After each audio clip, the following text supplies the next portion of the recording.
Hi! Kamusta ka mo tanan? Ang ngalan ko si Adrian. Mastoryahanay naman kita pati sa pahamot.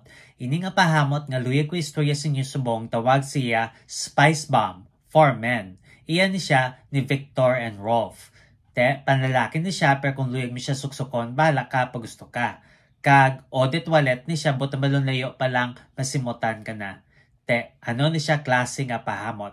Bali, mainit kag makahang nga tobacco kag cinnamon. Amo na siya kung simutan. Angay siya sa matugnaw nga panahon. Ang temperatura nga para sa is between 50 to 70 degrees Fahrenheit o kung 10 to 21 degrees Celsius. Ano ang iyang mga nota? For the top, we have pink pepper, elemi, bergamot, kag grapefruit. Ang pink pepper nga pampakahang na siya. Tapos elemi, makahang man nga dupaing 3 nga nota. Tapos bergamot nga mahamot nga citrus, kag grapefruit nga pait nga citrus.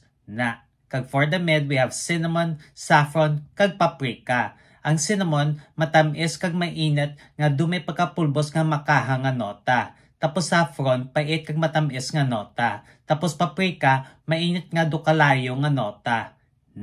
Kag for the base, we have tobacco, leather, kag vetiver. Ang tobacco, bastante kag mainit nga matamis nga nota. Tapos leather, paha kung simutan.